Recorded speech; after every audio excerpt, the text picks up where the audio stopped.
Morning guys, welcome back to the homestead.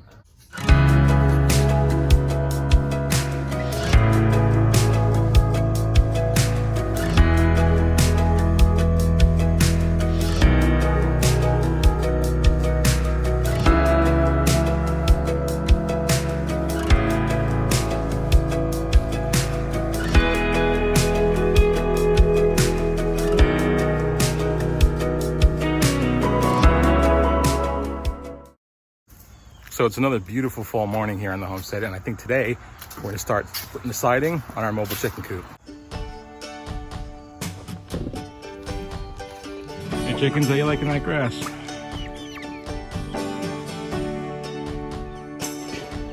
Chicken poo in there, Mia, you don't want that.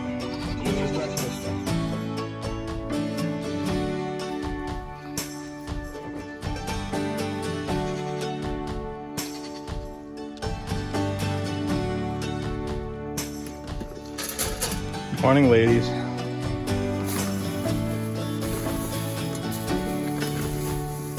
Got some hair on your head. I apologize.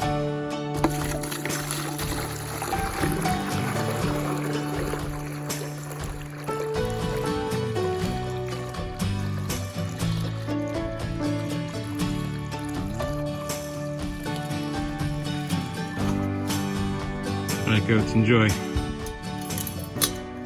So we're gonna head out and get some material to start siding this coop. So I've been trying to decide what material to side the outside with, and I kind of initially landed on using what they call T111 siding, which is just kind of almost like a plywood, and it looks like faux siding. It's got lines in it like they're actual planks, but it's actually one piece of wood that's laminated, and you just kind of screw it to the outside. It comes in 4x8 sheets, which will be perfect for the size of the coop. But lumber prices are a little bit nuts, and I found something at Lowe's. It's kind of the same idea, only without the lines in it, so it doesn't really look like siding, but it looks like a rough cut barn wood, which is kind of neat, and it's already primed. So it comes in 4x8 sheets, and because it's already primed, it's going to save us a little money in paint. So I'm trying to do this as cheaply as possible. It's a chicken coop, it's not my home. It doesn't have to be elaborate. The only drawback to that is that, if I run it horizontally along the 8-foot section of coop, then when I do the ends, it's going to be in a vertical orientation, so the grain of the wood will look a little bit different. I don't think that really matters. I mean, if you want to nitpick, if people get closer, they go, why does the grain run two different ways? Fine, you can criticize me if you want, but these are about 22 bucks, I think, for these panels, but saving money on the paint, or the primer rather, I think we'll realize a lot of savings right there. So they have them at Lowe's. I didn't see them at Home Depot. Let's go check them out.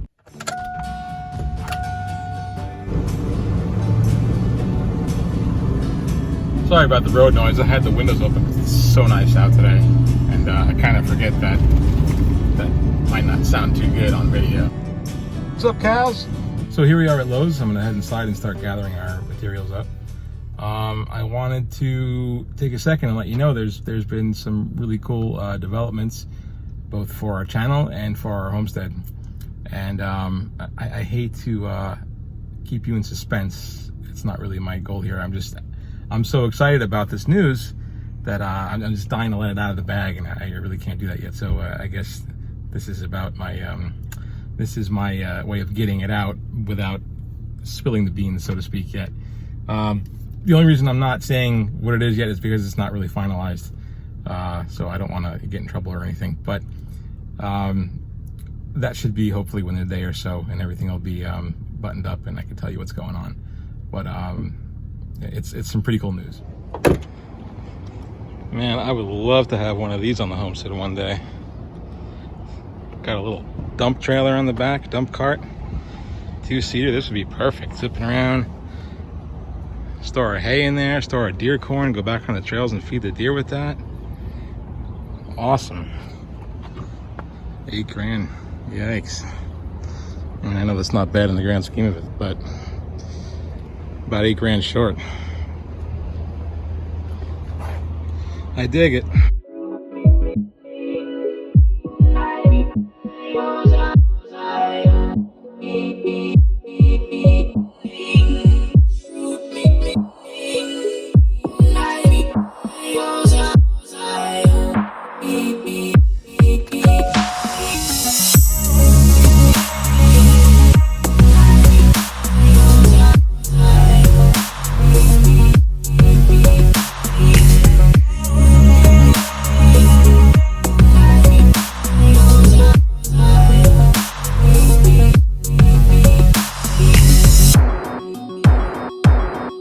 so here we are. Look at that. I can't put the tailgate down without getting leaves falling on our stuff. Man, it's a mess. But I'm gonna wait until these all fall before I start dealing with picking them up. They're just coming down too fast. Doesn't make sense to do it a million times. Okay guys, so I got my first piece up. I had to cut 1.5 inches off the bottom to make everything fit properly, even though it is 48 inches high. Just stake pockets are a little bit in the way, and I want to be able to utilize them, and because of the overhang a little bit. So these are the screws that I'm using to fasten the siding to the coop. Ideally, I would think that a galvanized siding nail would probably be preferred, but I don't have a siding gun, so these will have to do.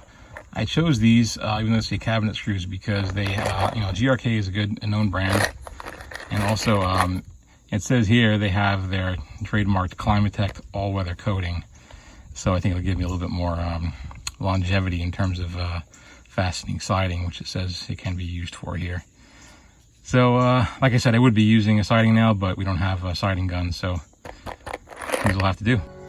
So a little trick, this is how I cut out for my window openings. I take a screw and I drive it through from behind, and when you go around the front, you can see the little hole and you mark your corners. That's it. And you can see we've got a hole, and our 4 corners marked. So what I've done is I've taken a straight edge, which is just a piece that we cut off, and I clamped it on both sides so that it's in line with my screw hole, and I'm gonna make my straight line from hole to hole. Now I'll just use my square to make my vertical line from hole to hole. All right, so we've got our rough opening, and because again it's a circular saw, it won't cut the edges. I don't know if you can see through there. There's always a little bit left, so we'll follow up with Sawzall and open it up. And now we've got a nice clean cutout. Now we've got a scrap piece here that we just cut out, but we're gonna want to save that. So I'm gonna write on it, left side window. The perfect cutout for the window, and we'll just put our trim around it and it'll mount right up. Okay, so that piece is on, cut out, everything's good to go. We're gonna start with this side. What I've done to find this angle is I found, I measured from the very tip of this peak right here to the bottom of where my sheet's gonna be. Cut that piece off, so I have that one piece now that's gonna go here. Then I measured from the bottom of where my eaves are, or my rake board, excuse me, is all the way down to the edge on both sides. I then transferred those marks onto this sheet. So again, this is the first time for me. I don't know if this is gonna work or not, but we shall see. All right, so it did work out pretty good. The marks are correct, and I got the correct angle on the peak and on the rake boards. I got just 3 screws in the top holding it right now. So you can see it's still a little bit loose over here, so we'll go ahead and zip the rest of it down. All right, that's 2 sides down. So I don't know if you guys can tell on the video or not, but my eave or soffit area over here is pretty wide open, and I want to have a lot of ventilation for these chickens, yet I don't want anything to be able to get in there. So I know a lot of people might say, oh, hey, that's too much space, you got to block it, this and that. You're supposed to put blocks in between your rafters. But I really want the airflow in here, because in South Carolina, I'm not really concerned about the winters. Yes, it can get below freezing sometimes, but it's not really for extended periods of time. And also I'm really more concerned about the heat in the summertime. In the winter, if it gets down to freezing every once in a while, they'll be fine. Chickens are, they huddle together, they generate incredible amounts of body heat. They'll be just fine in the wintertime here, but in the summertime I want as much airflow as possible. So here's what I'm thinking. Probably like a fairing strip or a small piece of wood here, and having it run down the length of this so that it's even with the edge of my fascia board. What that'll do is give me a mounting surface on both sides, on both sides of the actual coop itself and the fascia board to attach hardware cloth, just like we have on top of the chick brooder. So no animals or anything will be able to get in, but they'll have plenty of airflow that way. That's my plan anyway. All right, so I've got these 4 like prefab nesting boxes, and I think it's just the easiest and simplest solution. So I think I'm gonna find a way to mount these up and screw them into 2x4s. Got a little space here, or sorry, 2x3s. Got a little space here. I think maybe we'll try to frame something out with another 2x3 to take up that space. We'll have a 2x3 going across the top for some rigidity. And let's see what we can get worked out here. Okay, so I'm starting to zip a couple of these down, and it may look a little wonky with the space here and the space here, but most importantly, you know, these have to be straight to each other because there's going to be sliding over the front of it and the sides. So you know, I'm using a scrap piece of wood here as a guide, and that's why we have like a little bit of space there. You know what it is these boxes, when they, you know, crank them out at the factory, they're not exactly square. So we've got to make some adjustments on our end to get them to be square with what we're doing here.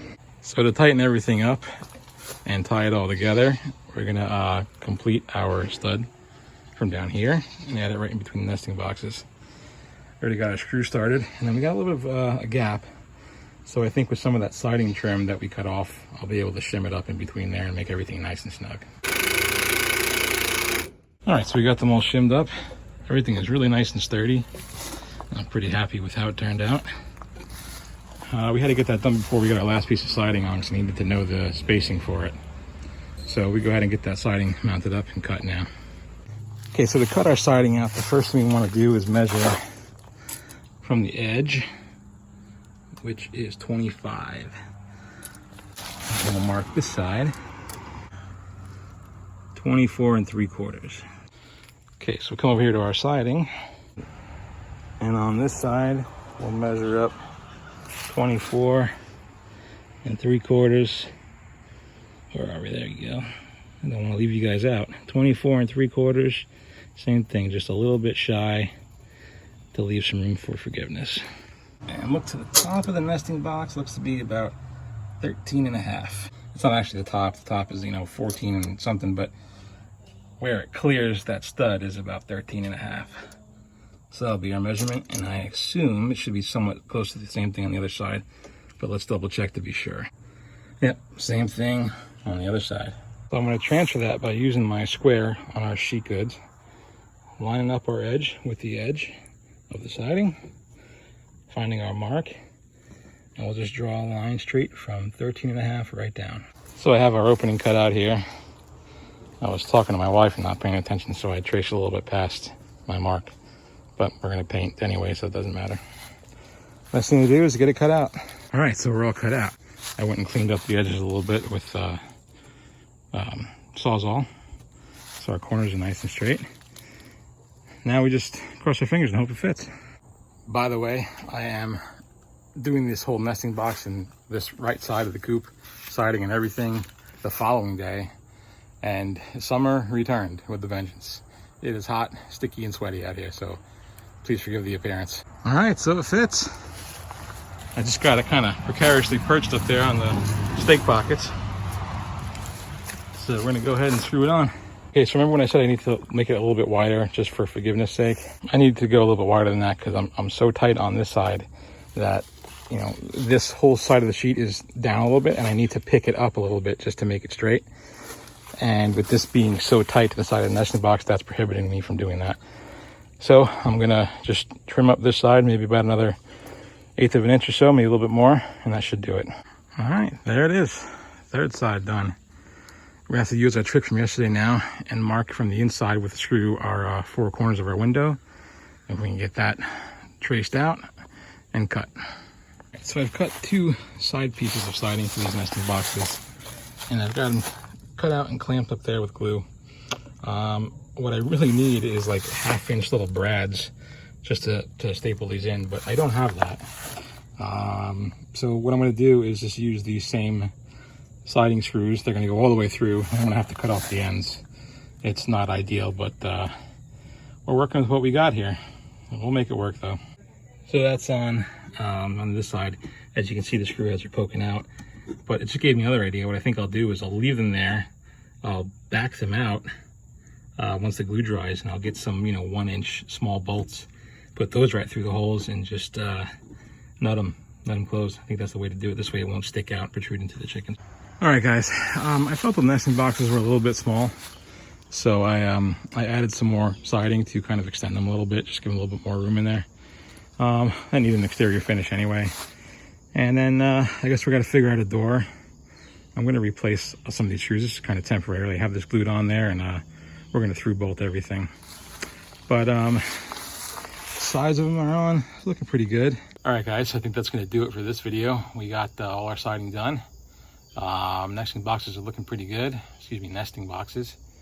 I think it's getting kind of dark, getting a little tired. I picked up a nice fire ring from Tractor Supply the other day, so I think we might get a little fire going, and a little bit of marshmallows and little smokies and stuff like that. So come on back for the next one. We're going to be working on our chicken door, and maybe we'll get some trim done. I'm not sure, but we'll definitely get the chicken door done. So thanks for being with me, guys. I really appreciate each one of you taking the time to watch. Please like, comment, and subscribe, and we'll catch you on the next one. See you guys.